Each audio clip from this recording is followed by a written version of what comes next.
feminist supporters throwing their hands up in despair amongst the mere freedmen. They're good at despair. It's what they do.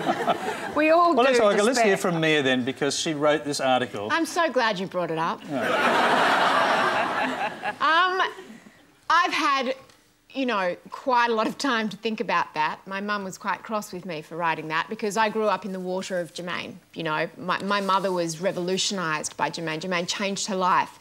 And I do have the utmost respect and reverence for what Germaine's done, because I think if Germaine and her contemporaries had not done what they did, many of us probably wouldn't be sitting here. Janet probably wouldn't have her column and wouldn't be being paid the same as her male columnists. Her pay might be going into her husband or her father's bank account, and the same could probably be said for all of us. So I think that the reason I got so irate when Germaine said those things is that poor Germaine, she carries 15 bags called Germaine Greer whenever she says anything.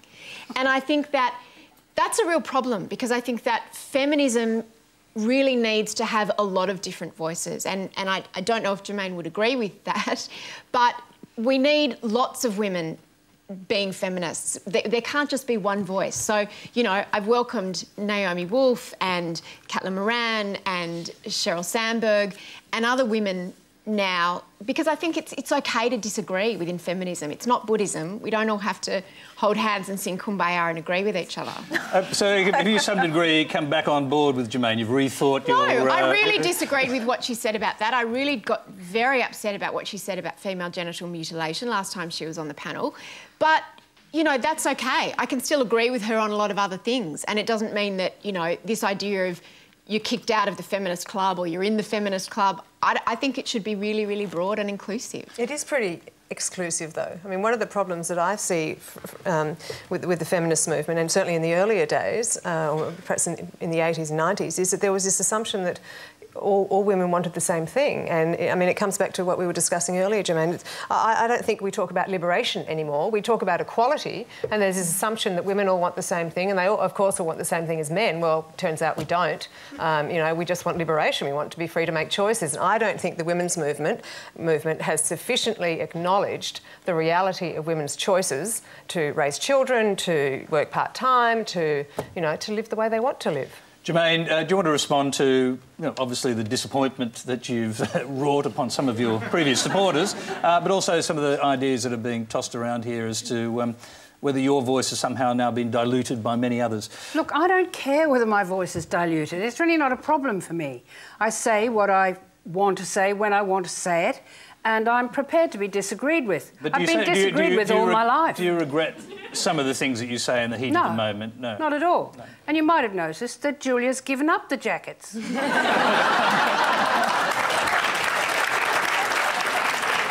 OK, I'm going to just break from the usual routine here of jumping from question to question, and I would welcome what I'm about to say. I would welcome questions on it from the audience, so think about that as you hear this. News is just coming through that Britain's first Prime Minister, Margaret Thatcher, has died.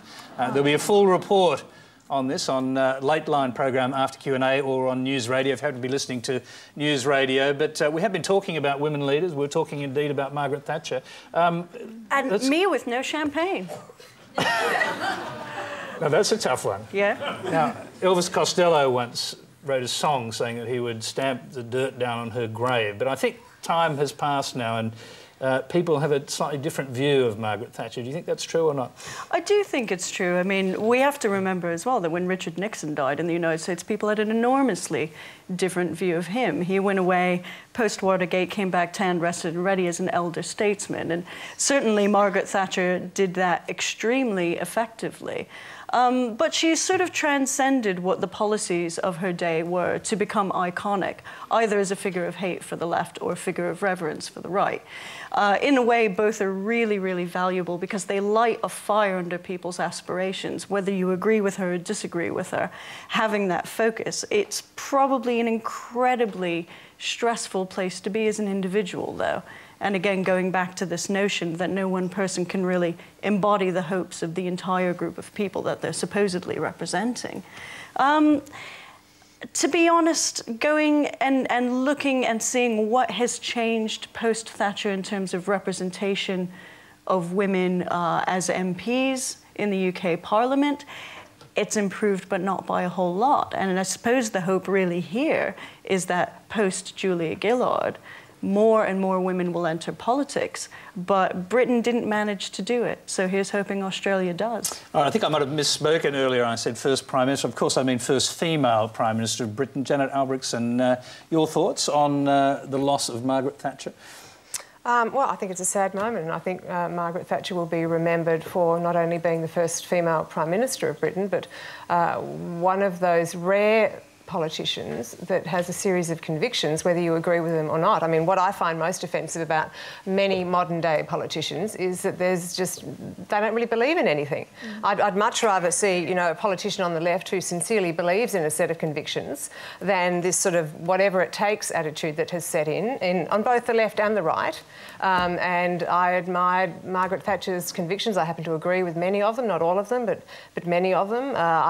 You know, occasionally when a country hits rock bottom, you really need a strong individual like Margaret Thatcher to make the really, really tough decisions. And she did that. You know, there were strikes, there were bodies heaped up in the streets because, you know, there were just strikes all over the place. And Margaret Thatcher was one of those people who believed in what she did. She came in and said, and she took on the unions, and she transformed what was a very backward economy into a far more open economy. And that is not an easy thing to do, and it's certainly not an easy thing for a woman to have done it when she did it. OK, we've got a question from the audience there.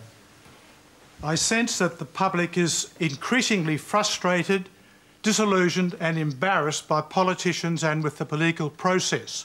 Yeah, I'm sorry about that. We're talking about Margaret Thatcher here for a moment, so if you have a question about Margaret Thatcher, please... It leads on to the political base. OK, go on. My question is, then, how can women combat this situation and return politics to the original principle of service to the community based on values of excellence, honesty, accountability and transparency for the common good? OK, I'll throw it to Germaine Greer. If you want to reflect on that in terms of Margaret Thatcher, I'd just like to get your thoughts about Margaret Thatcher before we move on to other questions.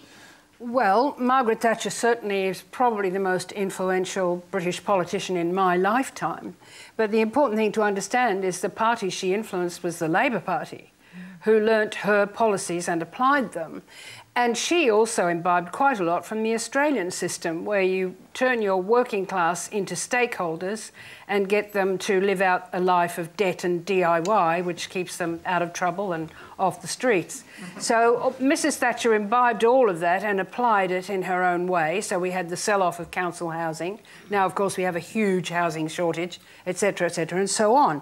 But people mustn't forget two important things. One is the sinking of the Belgrano, which is a war crime, which she strangely got away with. And the other thing is the Al-Yamama arms deal, which was connected with the BOAC bribery business that was suppressed and so on. The massive corruption.